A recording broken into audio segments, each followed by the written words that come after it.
Are you drinking too much? Or maybe you just want to reduce your intake in a week. We're never going to tell you not to drink, it's a personal choice. But we do need to be mindful of the impact it has on our mental and physical health. So in this episode, we'll give you some tips on how to shift your relationship with alcohol so you're in control and not the other way round.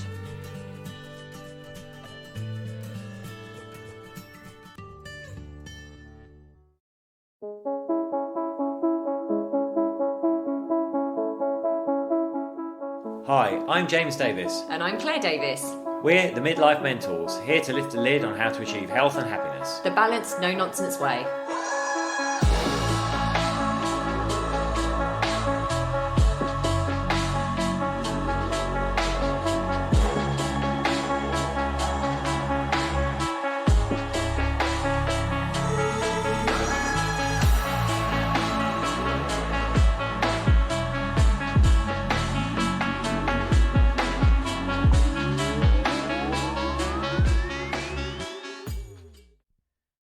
Hello and welcome to a new edition of the Midlife Mentors. I'm James. And I'm Claire. A new edition or a new episode? New edition, episode, same thing, isn't it? Hello, we're nearly at Christmas. New edition, weren't they a pop band? Oh, goodness me, I don't know. Well, let's not go down that route of like the 1980s. It's nearly Christmas. It is. Whenever you're listening to this, for us, it's near Christmas. Yes, we're recording this now in early December, so I think it'll come out next week, so it'll be mid-December. And of course, we're getting close to that festive season. We all know what that means.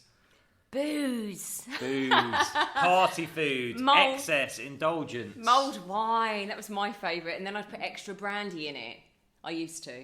I'm much better these days, but I wasn't very restrained in my early years. I loved mulled wine, sugary drinks, and some extra brandy in it just for good measure. I know. In all seriousness, like if you're in the Northern Hemisphere, as most of you probably are, then, you know, it's that time of year where we do like to indulge. You know, the days are short, the nights are long, it's cold, it's horrible, and you feel like eating comforting food and having comforting drinks for many of us. So we're going to talk today all about booze, alcohol. Yeah. So we do get asked this a lot. It's not just about being asked this, it's something that people struggle with, really. The fact that, you know, they might be, and I hate saying good or bad, but I'm just going to use the phrases they use. They say, oh, I'm really good all week, and then at the weekend I just go crazy and really drink, and then coming into Christmas, people are drinking like even more regularly. And, you know, James and I are never ever going to say or tell you not to drink alcohol. It's a personal choice, and you know, our balanced approach to all things is what clients say they love about us. So we're never going to say don't drink alcohol. It's a completely personal choice. However, we do need to be mindful of the quantities that we're drinking, how much we're drinking, because quite frankly, it can really creep up on us. I was going to add as well, you know, not only this year do we have the Christmas period, the festive period, but we also have lockdown as well, which we know it's like a double whammy of making you drink more, isn't it, Claire? Because we know, I saw a fact, HMRC, which is the tax authority in the United Kingdom, are estimating that they're going to take an extra £1.1 billion in revenue on alcohol sales. And bearing in mind, most of the pubs have been shut in the UK for many months. That's quite household a staggering drinking figure. Yeah, it's crazy. It really is crazy. And like, you know, I know it can be really difficult for so many people to really create balance around alcohol, especially with anxiety and stress. And we're going to talk about the fact that it's a habit. Also, as we always do, is leave you with some tips and strategies that we help our clients use and we use ourselves to kind of reduce the amount of alcohol that we drink. Yes, we're not big drinkers actually at all. You know, I am your typical cheap date. I cannot handle my alcohol anymore, and I have had to reduce my alcohol considerably. I don't actually really enjoy the after effects and how I feel actually, not just in my body, but my mood the next day. I just really don't like it. So we're going to talk about some of the strategies that I've definitely used. James doesn't get this so much, but I really do. So some of the strategies that I've used to reduce my alcohol consumption, almost to barely zero, to be honest. I know, since you got me to stop having special brew for breakfast, I mean... So at the moment, actually, I'm drinking pretty much nothing. because I just really feel that at midlife particularly it becomes it becomes like a bit of a crutch. People actually, I've actually heard clients say this as well, they save up their food calories so they can drink in the evening. This is not good, guys. And I have to say, I've got my own personal experience of it making me gain a lot of weight. So about 10 years ago, just over 10 years ago, I was very, very low, very, very depressed. I was put on antidepressants, as some of you have heard my story before. That coupled with the alcohol and the antidepressants, I just ballooned. My weight ballooned. And James is sitting here kind of grinning to himself because if no one knows, we were friends before we got together as a couple. And when he saw me at that time, it wasn't 10 years ago, it was a little bit less than that. But when he saw me at that time, because I kept that weight on for a long time, he now says to me, well, when we first got together, he said, oh, yeah. Oh, you did look a bit bloated. Oh, yeah, you had put on quite a lot of weight. So it makes me realise I didn't feel comfortable in my own skin, and I certainly, obviously, didn't look it. So that was all around just drinking a lot of alcohol, and it didn't agree with me at all. It obviously increased the depression and anxiety as well. That's an absolute fact that alcohol increases your levels of anxiety and depression, lack of sleep. Plus, it's full of sugar. So James is going to really deep dive into how this affects the midlife body with regards to holding on to belly fat. But, you know, high sugar diets are linked to excess belly fat. So booze does not help. Couple that with the fact that as we age, we become more insulin resistant, so we're less able to process those sugars. It's a kind of double whammy of the worst kind. It certainly is. You know, it's not for nothing we have the saying, you know, beer belly, and for ladies, the wine waist is more common. It's about the wine waist. And we also see this a lot actually with clients, that their training's pretty spot on, their nutrition's spot on, but they're having quite a lot of wine regularly, and then obviously the progress stalls, particularly around the abdominal area. Now, when we drink, there are a few different things going on in the body.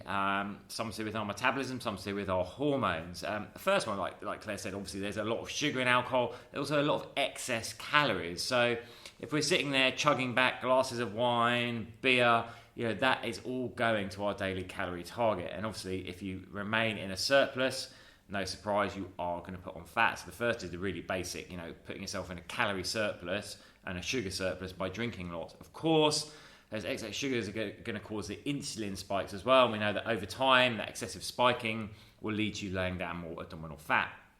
Interesting fact though, the body actually recognises alcohol as a toxin, as a poison. So it'll prioritise the metabolism of it, the processing of it. So it will try and will burn off alcohol calories first. That means, you know, if you have 100 calories of drink and 100 calories of pasta, it's going to aim to burn off the alcohol calories first to rid your body of the poison. You're much more likely to keep those food calories as weight because you're much less likely to burn them off if you're drinking at the same time or just before. This also plays into the role of the liver as well. So we have a hormone called glucagon.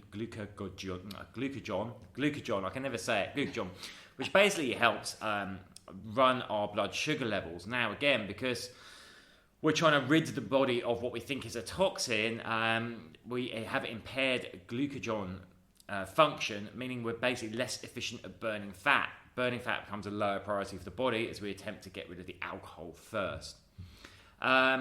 In our hormonal side, also, it increases your appetite. There's lots of studies out there. One I found, they got people to drink and gave them food, and they found that people who were drinking were consuming on average 30% more calories than those who weren't drinking. We can all relate to that, right? Yeah, you know. Even when you went after the what is it, kebab or the chips after you've been drinking, it seems like pizza. Such a good idea, and then you wake up feeling greasy and dirty. So you're going to eat more. Another reason that happens is the alcohol. There's a lot of studies that show alcohol reduces the amount of leptin, which is a hormone which controls your appetite. So in 50% less, one Swedish study, so up to 50% less, which explain why you get hungry and why you want to eat more.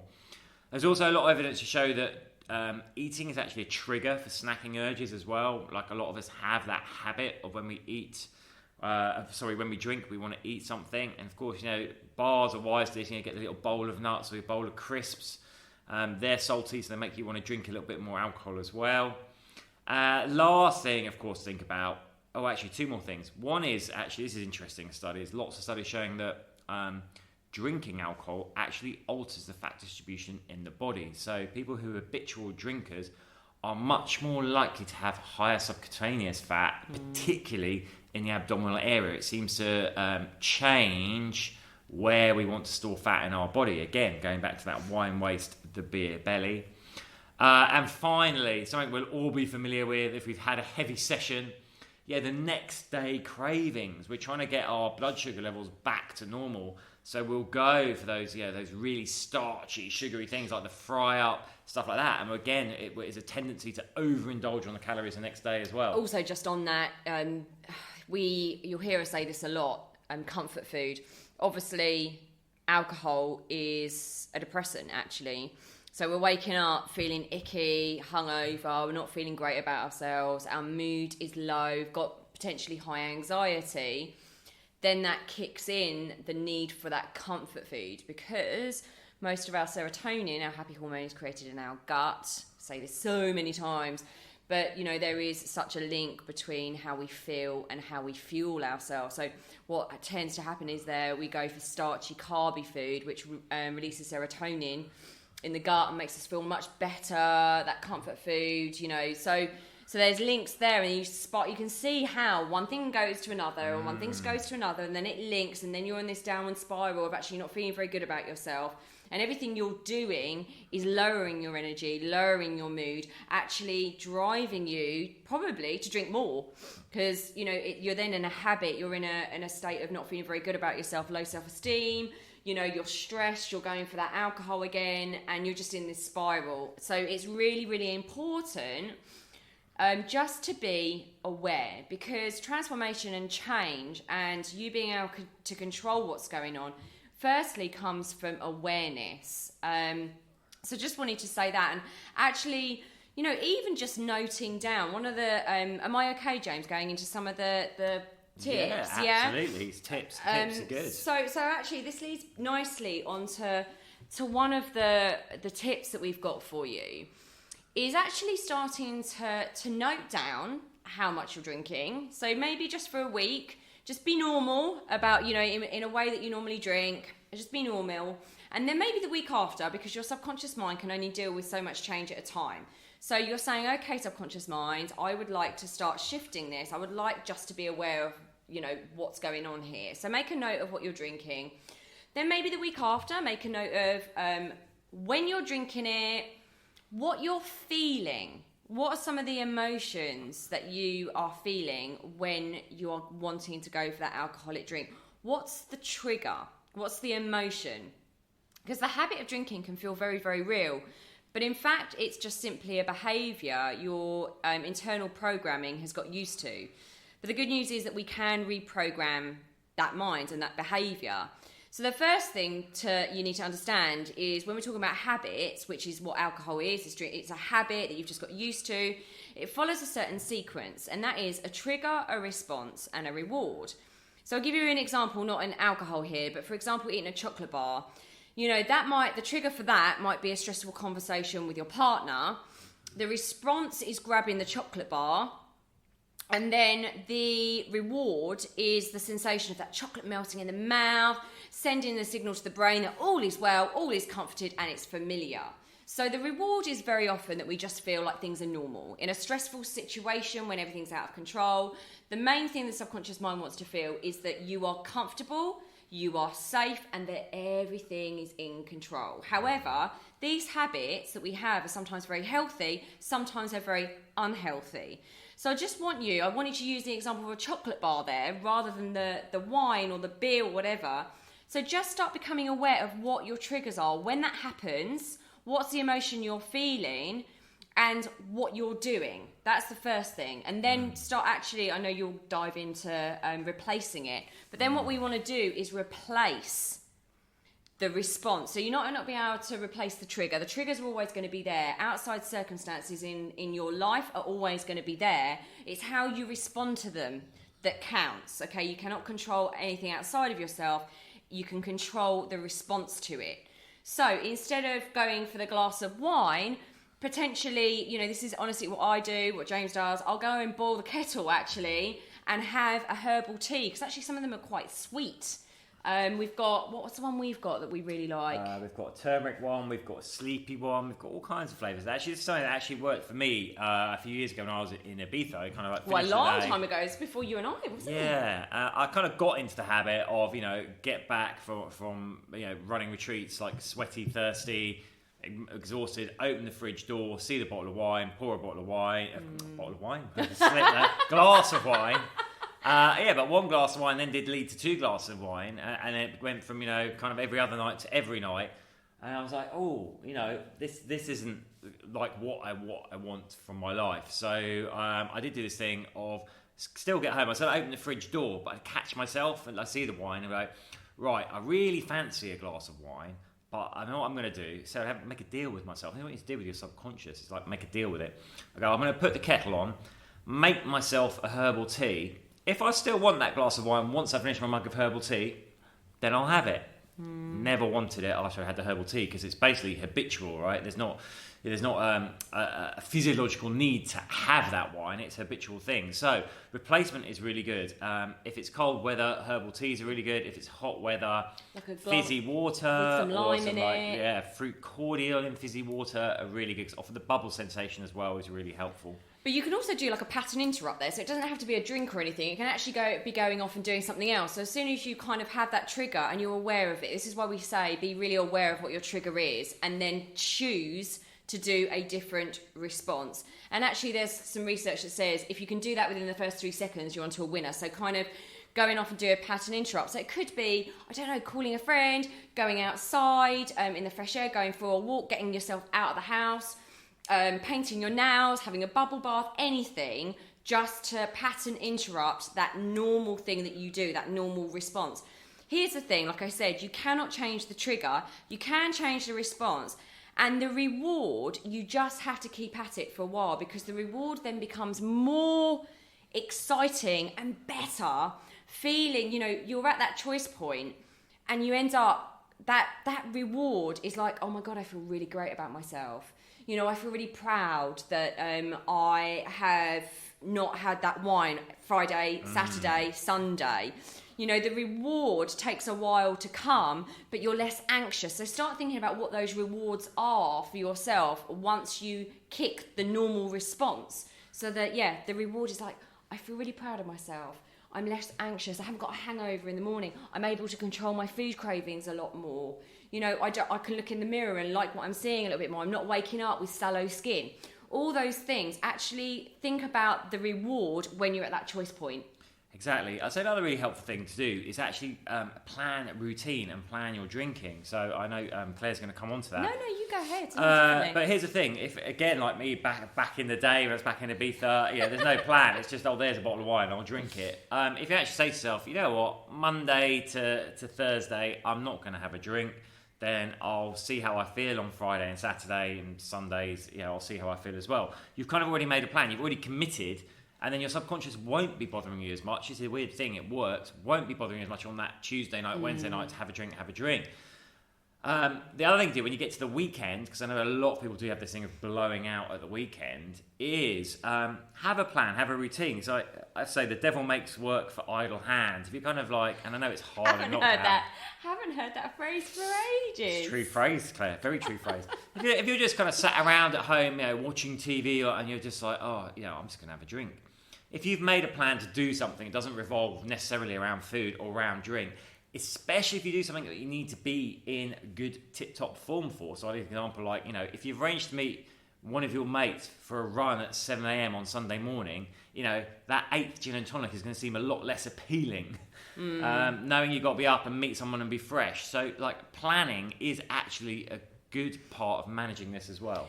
Yeah, also, just on that, so how we do, I mean, we don't drink much at all anymore, but how we used to do it is, like, on a Sunday night, what we would say is a lot of clients, particularly, and friends at the moment, are kind of like this, we're getting into the celebratory season, and actually what we're doing is we're kind of drinking in the week, that one glass of wine's turning into 2 and 3. So on a Sunday night, just plan, like Jane said, what nights you're going to drink. But don't try, be realistic. Don't go, I'm not going to drink anything just until Saturday. If you're drinking like every night at the moment, and then you tell yourself you're only going to drink on a Saturday night, it ain't going to work. Your subconscious mind is going to freak out, and it won't play ball, because you're basically asking it to go pretty much cold turkey, and you're setting yourself up for severe failure.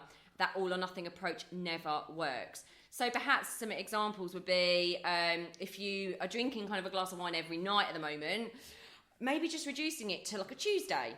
Instead of 2 glasses of wine, 1 glass of wine. So on a Tuesday and Thursday and a Saturday, that's what you're doing. So just ask yourself, what's realistic? Ease yourself in, and every week make it a little bit less. And every time you hit that goal, because it's a little bit more realistic, you're proud of yourself when you hit your target, and you trust yourself to see things through. So those are kind of tactics for managing, I guess, your weekly and your day-to-day, as it were. But what about those times when it's social and you're out, and you know you are going to drink? And here's the thing, like we said, life's about having fun as well. Well, there's things you can do to kind of limit the impact, as it were. And it sounds weird, but I used to scoff at this, even still in my early 40s, about, have it alternate with a glass of water. But no, it's true. I was going to say that one, actually. Is that true. One of your tips there? It is. I'll say one thing is, like, if you can, after every alcoholic drink, when you finished it, do have a glass of water. Even better, have a fizzy water, because the bubbles will make you feel more full, and it'll take you longer to drink it, so you're spacing out your drinking more. So I just got to tell you this morning, I've had a fizzy kombucha. Well, I've never had kombucha before. Can you believe it? This late on in the day, I feel like I'm just catching up with everyone else from 10 years ago.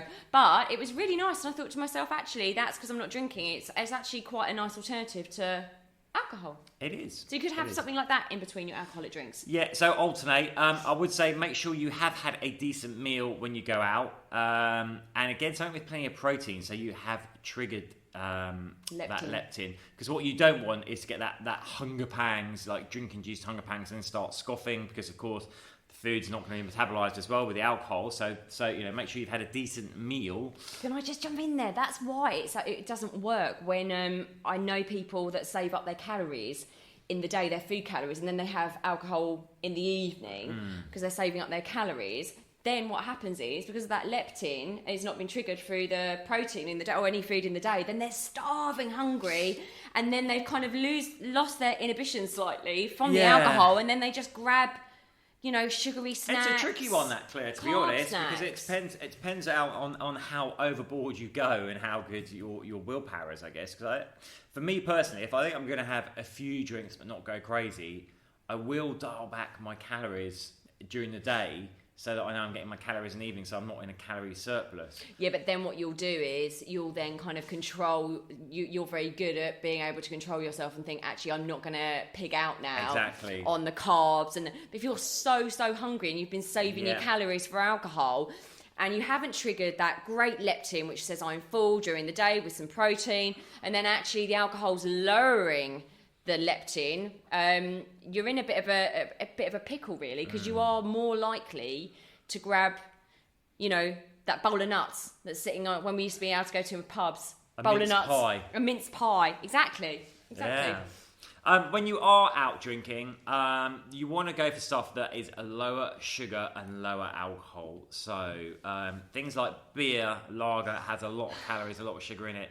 Ideally, you want to be going for dry white wines or dry sparkling wines, champagnes. They have much lower sugar content, therefore lower calorie content. Ladies, happy about the champagne one there? Yeah. Or clear spirits like a gin or a vodka with your low calorie mixers, again, because you're diluting the alcohol down. You've got low sugars and low calories in that, and they're long drinks that you can take a long time over as well. That's what I was going to say. Long drinks much better.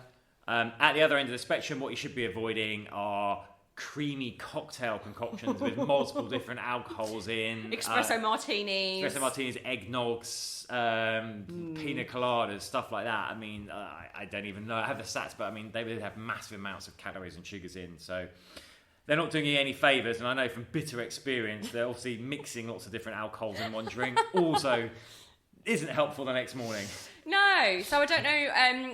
It's just guys, as we said right at the beginning, we're not telling you not to stop drinking alcohol. You know, like I had a conversation with a client yesterday morning. She was like, I just like it. And I was like, it's fine that you like it. It's just about not letting it control you. You being in the driving seat of your alcohol consumption for so many different reasons. You know, like obviously we've touched on the anxiety, the depression, the belly fat. This is all stuff at midlife that we're struggling with anyway. But also, you know, it's linked to lowering the immune system as well. It is not good for us at midlife, or anyone actually, to be drinking excessive alcohol, and it just can run away with you. So what I would say to anyone out there is just be really honest with yourself. Also, there's nothing to be ashamed of, okay? Alcohol is highly addictive. You know, there's nothing, and also your habits, you're feeling like addicted to your habits. It's a very stressful time, midlife, let alone what's going on in the world right now. It is understandable. Please be compassionate with yourself. Don't be ashamed. Genuinely, I would say actually, if you do feel that you do need help, definitely reach out to people that can help. Do share what's going on for you. But it's really important to get a handle on it. If you feel like it's something that is getting a little bit out of control, it probably is getting a little bit out of control, and you probably need to, if you can on your own, dial it back a little bit. If you can't, speak to someone that you really, really trust and even get some professional help. Yeah, I'd second that, definitely. Yeah. So I hope that helps. I hope that was useful. Especially at this time of year. Yes. And yeah, we're actually doing I was going to say what we've got coming up, but James and I had quite a quiet November. It was really nice. We had some rest and recuperation, just planning on how we want to move into our 2021. Goodbye 2021. Bye 2020. Good riddance. But so what we're doing is, because we want to help everyone start 2021 in the best possible, most powerful way, healthy and happy, next week we are doing something called a truth series. So this is actually going out tomorrow. So we're doing something called a truth series, a coaching series from Monday to Friday. So every day, Monday, Tuesday, Wednesday, Thursday, Friday. I've got more details coming up. But we're just going to be revealing the truths you might not want to hear that are keeping you kind of stuck in a rut in mind, body and spirit, and stopping you feeling like your best version, basically. So we're going to be sharing those next week. We're going to be doing that live in our private group, Facebook group, the Midlife Mentors Community. Now, all you need to do is Google the Midlife Mentors Community. I'll also put the link in the show notes. Just ask to join, and then we will be going live at a certain time. We haven't worked that detail out yet, but we'll be going live Monday, Tuesday, Wednesday, Thursday and Friday with stuff you do not want to miss. This is going to be like... It's going to be great. We're so excited about this because we haven't done something like this for well over a month now, and it literally is the first time we've done something this honest, this...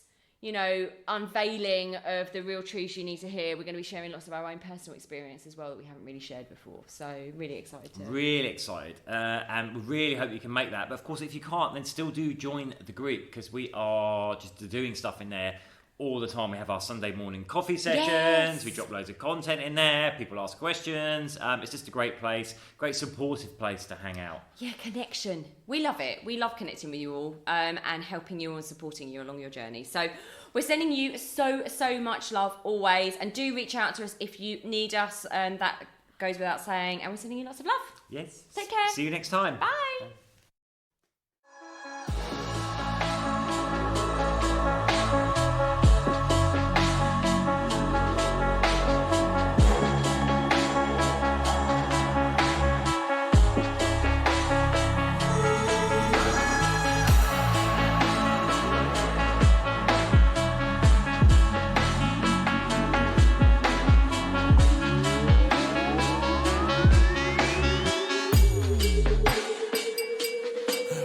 Yeah. You've been listening to the Midlife Mentors with Claire and James Davis. We'd love to hear from you. So drop us a line at info@themidlifementors.com with any questions or topic suggestions. And make sure you join us on our Facebook page and YouTube channel. You can find us under the Midlife Mentors. Yeah.